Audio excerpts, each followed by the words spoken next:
You've often heard me discuss the importance of mixing up your play in order to remain unpredictable. One of the ways which you can do that is by sometimes betting the flop and sometimes going for a check raise. When deciding which play makes the most sense, there are several factors to consider. Number one, the strength of your own hand. The most important factor in deciding whether or not you should bet the flop or look for a check raise is the strength of your hand and the likelihood that the next card could cause you to lose it.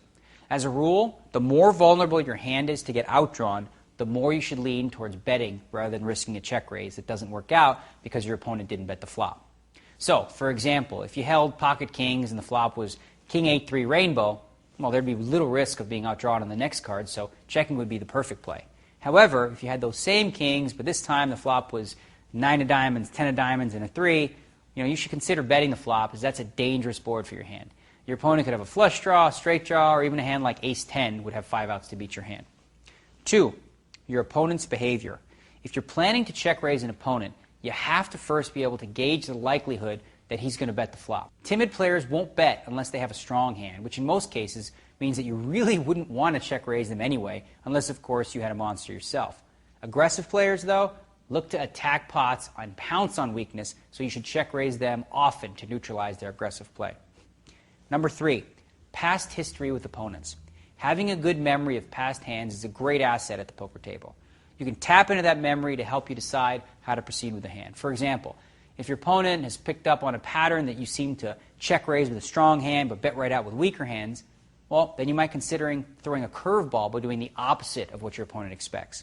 Of course, your opponent may expect you to do the opposite, so you might even want to play it straightforward. That's the beauty of poker. It's kind of like rock, scissors, paper in that regard. I mean, if you go rock 3 times in a row, doing it a 4th time may fool your opponent into thinking, well, he wouldn't go rock again, would he? Number 4, your stack size.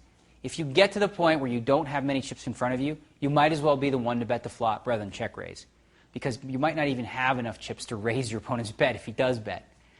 The only time you would go for the check raise then is when you have a monster hand and think your opponent might bet as a bluff, but likely wouldn't call your bet. Not only is your stack size a consideration, but so is the size of your opponents in this hand. If they are short stacked and almost all in, going for a big payday with a check raise has much less value. Number 5 is your position at the table as well as the number of players in the pot. This is an extremely important consideration when deciding to slow play a hand on the flop when you're looking for a check raise. Obviously, the more players to act behind, the more likely it is that one of those players is going to bet. So, if you were in the small blind sitting there with a monster hand and 5 players in the hand behind you, checking is a fine play because there's an excellent chance that one of those players is going to take a stab at the pot. However, if you had that monster hand in the same situation, but only this time you were the second last player to act, going for a check raise would be extremely risky. You would have to have reason to believe that the last player will definitely bet. Otherwise, all of your opponents will get a free shot to beat you on the next card.